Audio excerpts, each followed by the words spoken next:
Namaskar. The next portion of Niyama Sadhana is called Svadhyaya. Adhyayanam in Sanskrit is to study, to read.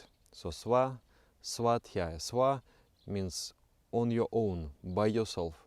So Svadhyaya means to study, to read by yourself, self-study. And this principle is extremely important in the practice of yoga. This principle helps you to set you right on the spiritual path. When we develop, there are three factors of evolution, and there are no more. Only three factors are there. I will release one video about that in the future. For now, I will say that one of those factors is the psychic clash. The clash of ideas within your mind. Let's say there is a crude idea, and that idea will always remain there in the mind. But if you try to neutralize that idea, if you try to replace that idea with a subtle idea, there will be struggle between the vibrations within the mind, and finally the mind will develop, the mind will ascend. So how to provide that intellectual clash? How to provide the clash of these ideas? Just by seeing a different life, seeing a different picture. This already creates clash. You know, when the people from, let's say, very undeveloped country, where it is accustomed to throw the garbage everywhere, they will see a well-organized system of, recycling and separating the garbage, the rubbish into the, glass and iron, and how people with very much discipline they follow this practice. There will be psychic clash. Person will think, why they do this? Nobody is paying for them. He cannot understand that we must take care for the environment. But when this clash occurs in the mind, person will think and think and think and think, and then finally he will arrive to conclusion, oh, this is a good practice. I will also like to do that. That is the expansion of the mind. You see a different example, and then there is a clash of ideas within the mind, and the mind will develop. Some people, the seeds of spirituality are sown in them by just seeing. You sit and meditate, and somebody will see you, and he will think, what is he doing? He's sitting with closed eyes. What is he doing? Is he sleeping? No, he must not be sleeping. I'm interested to find out what's going on there with him. And that is already seed, that one day he will also start doing meditation. As you think, so you become. The ideas with which we come in touch with, those ideas, they shape our personality. It does not matter the quality of the idea. What matters is the frequency, how much you are in touch with that idea. If you stay with the crude company, however elevated you are, you may be a very elevated person, you may understand everything, you may be very wise, but you constantly come in touch with the crude idea.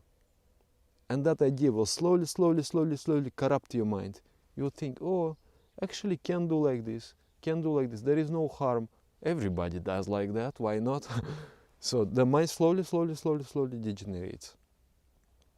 So antidote for that poison is to come in touch constantly with the subtle ideas. And where we will get those ideas? Either we have to stay with a developed personality, we have to stay with a strong guru, strong teacher, who will constantly guide you, constantly show you the example of a different life, of a different conduct. Or if we have no access to such company, then our resort is to read the books. And special literature is called Svadhyaya. Special literature, spiritual literature, literature that comes from a bona fide spiritual master. Someone who has spiritual master in tantric tradition does not mean the one who studied well and who knows all the scriptures. No, spiritual master is the one who has attained the goal of life. he has merged his mind with the cosmic mind. So if you have such person and you are reading such books, those books will elevate your mind so much. And you can try to develop on your own. You are trying to do meditation, and meditation itself provides the clash with the higher idea, highest idea actually.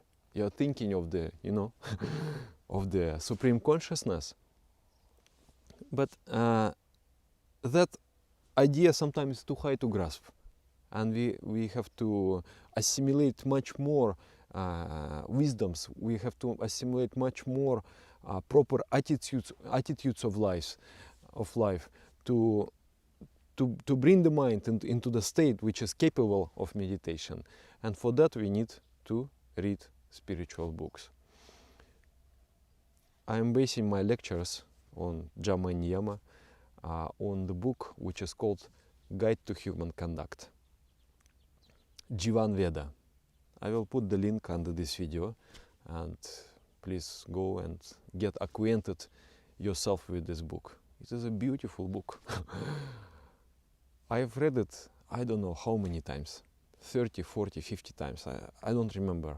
I have translated it from English to Russian, then I have edited many times, and then recently also I wanted to edit it. I thought that some defects were there in translation. Let me edit. And when I was editing it, I was thinking deeply about it. It was such a miraculous effect. It was like I come out of mist into the clear light. I found out that I am internally have deviated from the path of the spiritual ideals. That actually some understanding in me started to become corrupt. I started to adjust spiritual understanding to the standard of today's world.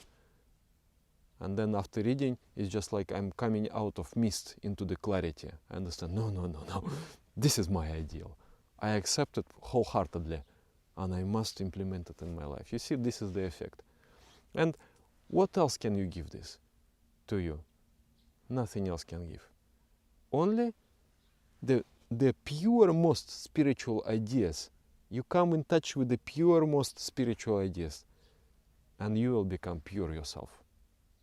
And if you come every day with the pure ideas, you will become more and more and more pure. Sometimes just open, and you had so many problems in your mind. Difficulties, complexes, crude thoughts. And you read just one page of the book, and you come with touch of those pure ideas, and they vibrate your mind with the purity. They vibrate your mind with the spirituality. And suddenly you found out that I have no problems. All the problems are gone. They have disappeared in the light of those clear ideas. Sometimes, actually, I'm so grateful that I had an opportunity to translate the books in my local language.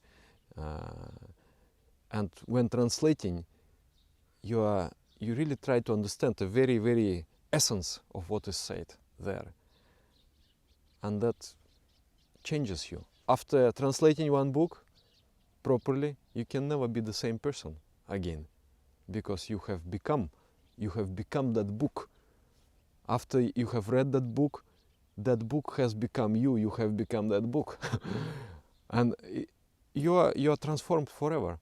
So Svadhyaya means not only reading. Many spiritual traditions of the past, they got corrupted due to misunderstanding of Svadhyaya. They thought, just read. No need to understand. Read. And reading without understanding is accepting like a dogma.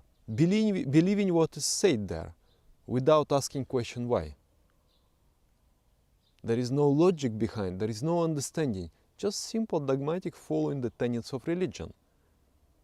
And that is the teachings which were alive, given by spiritual masters, which were life itself. They have become dead, crusty, dead and stony dogmas. they have lost all the significance because people didn't try to make them alive. Once the truth is realized, once the truth has been understood, it has become your truth. It is a sudden mutation. Immediately you transform. Something you have understood, even a little bit you'd understood. You understood one sentence. That one sentence will forever change you. You will never be the same again. You will have become pure entity. And the secret is to constantly go and read. And read and read and read and read. And be in touch with these ideas. And try to understand. And ask million times a question, why?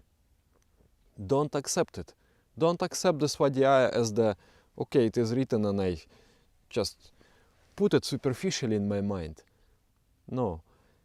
You should ask the question why. Why? There is one book which is called Elementary Philosophy. The name is misleading because elementary it means easy. It should have been called Fundamental Philosophy. It is not easy at all when you read. But when you read, even one chapter you read, it's like meditation. You are reading and you're trying to understand why.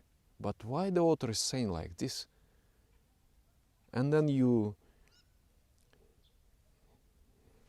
concentrate your mind and you find that, oh yes, because 2 chapters ago he has proven this thesis. And now on the basis of that proven logic, he is building another logic. Wow. And then everything just connects in your mind. All my lectures are actually based on that book. A little tiny book. But after reading that, I'm feeling that I'm able to answer all the questions about spirituality. Because the questions, they're not coming from the book, but they're coming from that alive understanding. I have this understanding, I have grasped the spirit. And from that spirit, you can solve all the problems which comes from in time, place and person. So that's Svadhyaya.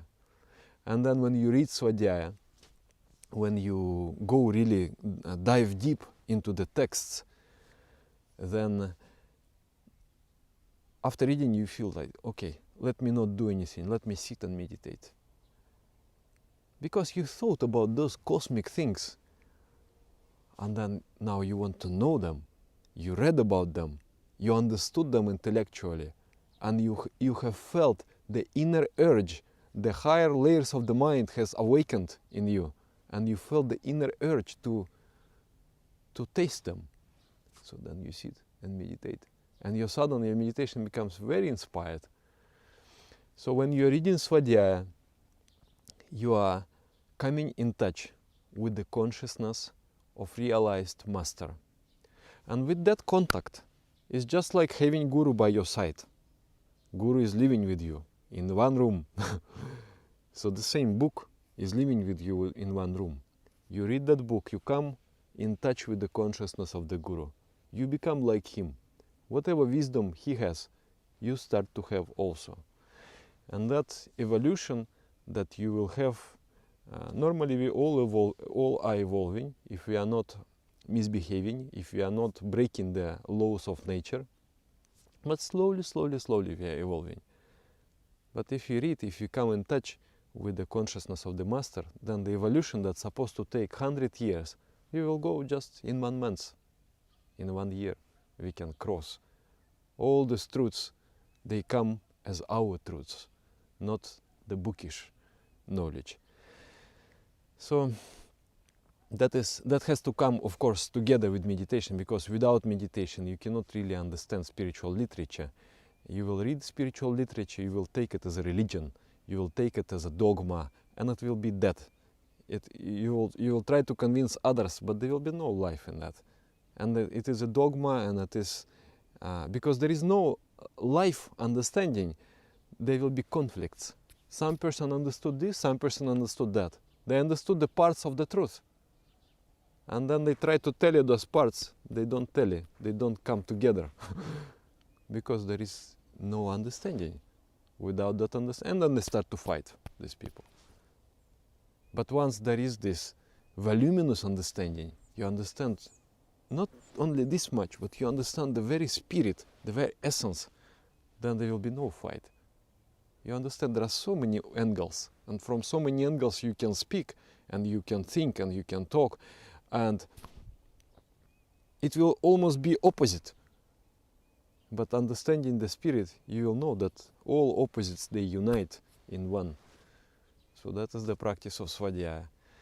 I recommend you very much to read. At least once a day we should read. Even a little paragraph. That is already enough. And that will feed your soul. It just gives you inspiration. I read the books of my spiritual master Sri Sri Anandamurti. Maybe I am not objective. I love him so much. That is why I think it is really the best literature of the world, of the present day society. It is very much adjusted to the modern world, but it is bona fide spiritual. Because he was a great spiritual master. He was completely realized soul. He had such a knowledge. He has just infinite knowledge. And when you read, your mind elevates. If you read his literature, you will fall in love with his literature and with him. There is no option. It cannot happen differently. You will have fallen in love with him. And also there are other scriptures like Avadhuta Gita, Ashtavakra Gita, Bhagavad Gita. These kind of scriptures are also, and different Upanishads, different Puranas, they are also contain different tantras, Vedas. They also contain the seeds of spirituality. If you read, you become elevated man, you become elevated person. In some traditions, like they only read the books, the holy books, without doing meditation. That's the only practice. So, but for us, it is a part of our practice. But it is indispensable part of our practice. I have seen so many people fall from the path because of lack of this principle. They've never read the books. They were meditating. They enjoyed the company of spiritual people. They enjoyed singing the mantra. They enjoyed meditation. But when the time came, when the bad karma has started to surface from their mind, they could not stay in the path because they didn't have realization. They didn't have those understandings. They didn't have that wisdom that could keep them on the path. So to stay on the path, to proceed on the path, to achieve the goal, we must follow this principle of Svadhyaya. Thank you very much. Namaskar.